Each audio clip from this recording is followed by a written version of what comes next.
ఉంటే ఎలాగా? పవన్ కళ్యాణ్ గారు పూర్తిగా సాటిస్ఫై అయ్యి ఆవేళ వచ్చి ప్రెస్ మీట్లో కూర్చుని ప్రెస్ మీట్లో చెప్పి దీన్ని వెంటనే అంగీకరిస్తున్నాం, మేము ఇది చేయడానికి మాకేం అభ్యంతరం లేదని. అభ్యంతరం చెప్పిన వాళ్ళు ఎవరంటే ఒక్క తులసిరెడ్డి గారు చెప్పారు. ఇన్నేళ్ళు అయిపోయి ఇప్పుడు దీని మీద మళ్ళీ ఎందుకు అనవసరం చర్చ ఎందుకని. టీడీపీ వారు అంగీకరించారు. బీజేపీ వాళ్ళు అయితే వైవారి కృష్ణారావు గారు అయితే పెట్టండి, మాకేం అభ్యంతరం ఉంది, చేసింది కాంగ్రెస్ పార్టీ వాళ్ళు, ఎందుకు అలా చేశారో అది తేలుతుందని ఆయన అన్నాడు. చాలా ఆ తీర్మానం అయి నేను అనుకున్నాను ఎలక్షన్ అయిన తర్వాత ఏ పార్టీ అధికారంలోకి వచ్చినా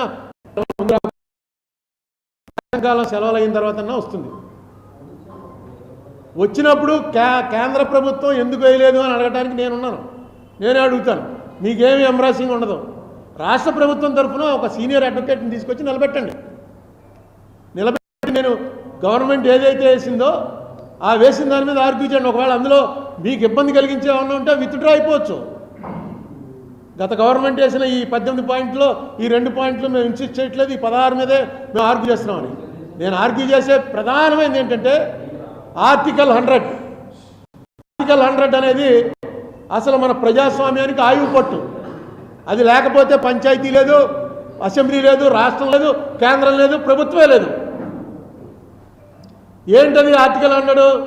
ఏ సమస్య అయినా సరే, ఏ క్వశ్చన్ అయినా, any issue has to be decided with the majority vote.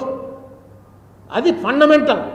మీకు మనం చూస్తూ ఉంటాం అసెంబ్లీలో ఇప్పుడు 11 మందే ఉన్నారు అసెంబ్లీలో, కానీ స్పీకర్ ఖచ్చితంగా బిల్లు పాస్ చేసేటప్పుడు says ice have it or now have it అని అడిగితే ఐస్ అనగానే అందరూ ఐస్కి ఎస్ అన్న వాళ్ళని లెక్కేసినట్టుగా ప్రకటించి ఇదిగో ఐస్ ఎక్కువ మంది ఉన్నారు కాబట్టి ఈ బిల్లు పాస్ అయింది కాబట్టి పాస్ అయినట్టుగా ప్రకటిస్తున్నాం. ఎందుకు అందరూ తెలుగుదేశం వాళ్ళే అసెంబ్లీలో ఉన్నప్పుడు మళ్ళీ ఈ తతంగం ఎందుకు? ఈ 11 మంది అసెంబ్లీకి వెళ్ళట్లేదు, కానీ అది జరిగి తీరాలి. అది కాన్స్టిట్యూషనల్గా ఆర్టికల్ 100 జరిగి తీరాలి అని చెప్తే అది జరగలేదు. రీఆర్గనైజేషన్ యాక్ట్ పాస్ అయినప్పుడు అందరూ అడుగుతూనే ఉన్నారు, అమ్మా డివిజన్ పెట్టండి, ఎంతమంది అనుకూలమో ఎంతమంది కాదో డిసైడ్ చేయండి. ఒక్కడు అడిగినా సరే, ఒక్కడు చెయ్యెత్తినా డివిజన్ పెట్టి తీరాలి. అది కాన్స్టిట్యూషన్. పెట్టలేదు డివిజను. ఇది కూడా క్వశ్చన్ చేయకపోతే ఏదో నాకు కంఠశోషంగా ఉంది. కానీ మనకి ఎవడైనా ఏమైనా ఎందుకు ఇస్తాడు అసలు? మనం అడుగుతుంటే తీసి పక్కన పెడతారు. ఇది అనేక సార్లు ఈసారి పవన్ కళ్యాణ్ గారు అనగానే అందుకనే చెప్పాను ఆశాజ్యోతి అని. ఆశాజ్యోతి రాష్ట్రానికి కాదు, ఈ కేసుకి. ఎందుకంటే ఈ కేసు విషయంలో ఆయన చాలా అనుకూలంగా స్పందించాడు. ఆయన స్వయంగా మీటింగ్కి వచ్చాడు. నేను నిజానికి ఆయన్ని పిలవాలా, ఆయన వస్తాడన్న ఏర్పాట్లు కూడా చేసుకోవాలి మేము. ఎందుకంటే ఆయన రాగానే మొత్తం హోటల్ అంతా జనంతో నిండిపోయింది, బయట అంతా జనం, ఆయన సెలబ్రిటీ, విపరీతంగా జనం వచ్చేసారు. ఆయన వస్తారని ఎక్స్పెక్ట్ చేయలే, ఎవరో ఒకరిని పంపుతారనుకున్నాను. కానీ ఆయన నేనే వస్తున్నానని చెప్పి ఆ మీటింగ్కి వచ్చారు. దానివల్ల మీటింగ్ క్రెడిబిలిటీ కూడా చాలా పెరిగింది. ఈవేళ నేను పవన్ కళ్యాణ్ గారికి మీ ద్వారా రిక్వెస్ట్ చేసేది, ఒకసారి చంద్రబాబు నాయుడు గారికి కూడా అభ్యంతరం లేదని చెప్పాడు. నాకు అభ్యంతరం లేదు కాదు, ఆయన స్టన్ అయిపోయాడు నేను వివరిస్తుంటే. నేను అల్లుబాబి చెరుకూరు రామారావు వెళ్ళాం. మేము వెళ్ళి సీఎం గారితో గంట సేపు కూర్చున్నాం. ఆ రోజు సీఎం గారితో చంద్రబాబు నాయుడు గారు. ఇవాళ మళ్ళీ ఆయన సీఎం అయ్యాడు. మరి ఎందుకు ఈ అడగటానికి ఏ రకమైన అప్లికేషన్ అడ్డు వస్తుందో నాకు అర్థం అవట్లే.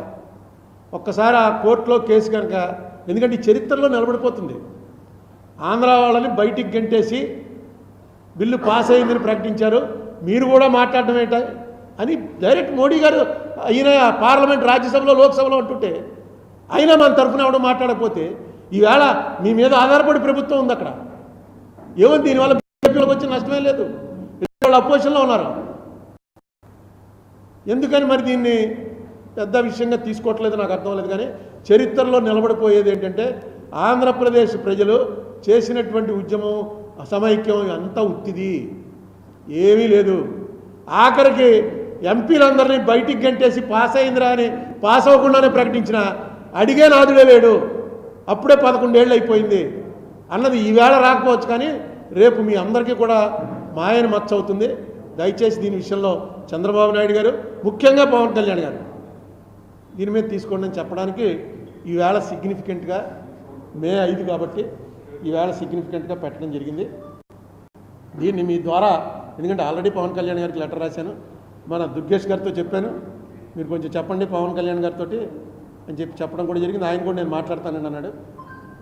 దీన్ని ఈవేళ రిమైండ్ చేయడం కోసం ఈ 5వ తారీఖు మర్చిపోకుండా 18 ఫిబ్రవరి 1, మే 5 ఒకటి, ఈ రెండు కూడా చరిత్రలో మనకి చాలా మచ్చపడేటువంటి రోజు. వీటిని చెరిపేసుకోవడం పెద్ద కష్టం కాదు, ఎందుకంటే నిలబడ్డాం, గట్టిగా నిలబడ్డారా ప్రభుత్వాలు అనేటువంటి ఒక మాట వస్తుంది, మనకి మంచి మాట వస్తుంది. దానికి ప్రయత్నం చేయమని కోరడం నేను ప్రెస్ మీట్ పెట్టాను.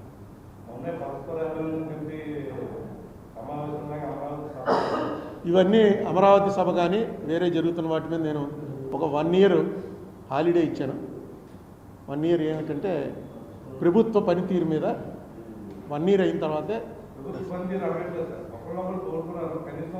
అది ఇది దీని మీద విస్తృతంగా చెప్తాను. ఇది ఒక మాటగా చెప్పడం. ఇంకొక ఇష్యూ, ఇప్పుడు ప్రస్తుతం పెహల్గామ్ ఇష్యూ ఒకటి చాలా బర్నింగ్ ఇష్యూ. దానిలో నేను అందరికీ రిక్వెస్ట్ చేసేది ఏంటంటే, ఒక టీమ్ ఆఫ్ పీపుల్ చాలా బ్యాడ్ ఇది సర్క్యులేట్ చేస్తున్నారు. నాకు తెలుసున్నటువంటి చాలామంది ఫ్రెండ్స్లో కూడా, మరి వాళ్ళు చూసి ఫార్వర్డ్ చేస్తారో చూయకుండా ఫార్వర్డ్ చేస్తారో తెలియదు, కానీ చాలా చెడ్డ ఇది పంపించకండి. ఇలాంటి క్రైసిస్ సమయంలో అందరం ఒకటిగా ఉండాలి. ప్రభుత్వం ఏం చేస్తుందో దాని తర్వాత మాట్లాడుకోవచ్చు మనం. ప్రభుత్వం చేస్తోంది, ఏం చేస్తుందో దాన్ని సపోర్ట్ చేసుకుని ఉండాలి. ఎందుకంటే ఇది టెర్రరిస్టులు ఇంతకుముందు ఎప్పుడు ఇలా బిహేవ్ చేయలేదు. First of it's kind. టెర్రరిస్టులు వస్తారు, బాంబు పెడతారు, అందులో ఎవరు చచ్చిపోతాడో అనవసరం. ఈ బిల్డింగ్లో బాంబు పెడితే అందులో అందరం చచ్చిపోతాం. ఒక టెర్రర్ క్రియేట్ చేయడం అంటే టెర్రరిస్టులకు ఉన్నటువంటిది. ఇలా చేస్తారా మేము అని. కానీ ఈసారి సెలెక్టివ్గా అక్కడికి వచ్చి టూరిస్టుల మీద, టూరిస్టులు అంటే అసలు వాళ్ళ టెర్రరిస్టులు చేసిన పెద్ద ద్రోహం కాశ్మీర్కి.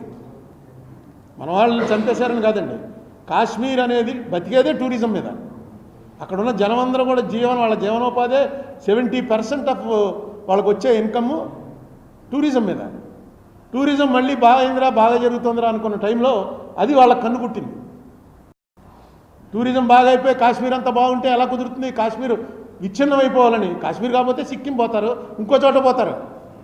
టూరిస్టులకు వెళ్ళడానికి కాశ్మీర్ మళ్ళీ బాగా అయిందిట అని చెప్పి అందరూ వెళ్ళటం మొదలెడితే, బాగా వాళ్ళు చేసిన తర్వాత ఈ ట్రోలింగ్ లోటి చాలా ఎక్కువగా ఉండి, నేను నిన్న ఒక ట్రోలింగ్ చూశాను. ఒక నేవల్ ఆఫీసర్ అనుకుంటాను, అతను చంపేశారు. అతను అండి దీనితో ముస్లింల మీద కాశ్మీర్ల మీద శత్రుత్వం పెట్టుకోకండి. టెర్రరిస్టులు ఏరిపారేయాలి తప్ప మమ్మల్ని రక్షించిందే, అక్కడ ఉన్నటువంటి మమ్మల్ని తీసుకెళ్ళింది ముస్లిమ్సే అని ఒక మాట చెప్పింది అమ్మాయి. చిన్న పిల్ల, 1 వారం రోజులు అయింది పెళ్ళయి. ఏం తిడుతున్నారండి? దీనికి దేశభక్తి లేదు, దీని పేట్రియాట్ కాదు, ఇది మొగుడిని చంపేసిన దీనికి ఏంటిది? ముస్లింలు వెంటనే మొగుడిని చంపేగానే అది తీసుకుని వచ్చింది ఎవరు? అక్కడ ఉన్న గుర్రాల వాళ్ళు, బళ్ళోళ్ళు, రెండమ్మాని కాపాడింది వాళ్ళే. వాళ్ళందరూ ముస్లిమ్సే. ఇది హేట్ అనే క్యాంప్ బలంగా జరుగుతుంది. దాన్ని దయచేసి యుద్ధం అయ్యే వరకు ఆగండి. ఖచ్చితంగా పాకిస్తాన్కి మనకి యుద్ధం అనేది జియావుల్ హక్ అన్నవాడు ఎప్పుడో 40 ఏళ్ల క్రితం చెప్పాడు. ఎప్పుడైనా ఇండియాతో తలపడ్డం అంటే మాకు సూసైడ్ చేసుకున్నట్టే అని. డైరెక్ట్గా సైనిక నియంత, అత్యంత పవర్ఫుల్ జన్నాని ఉరిదీసింది కూడా అతనే అనుకుంటాను. అలాంటి వాడు ఓపెన్గా ప్రెస్ ఇండియాతో మేమెందుకు పెట్టుకుంటామండి గొడవ, ఇండియాతో గొడవ అంటే సూసైడే మాకని. బుట్టో సారీ, జన్నా గారు, సారీ ముసలాన్ని అయిపోతున్నాను, ఏమనుకోకుండా. నెక్స్ట్ మనకి ఒక ఇది ఫీలింగ్ ఏమి ఇస్తున్నారంటే, పాకిస్తాన్ వాళ్ళంతా కూడా పెద్ద బలవంతులు, మనలో 5-6 సరిపోతే వాడు ఒక్కడు సరిపోతాడు, వాళ్ళు క్రూరులు.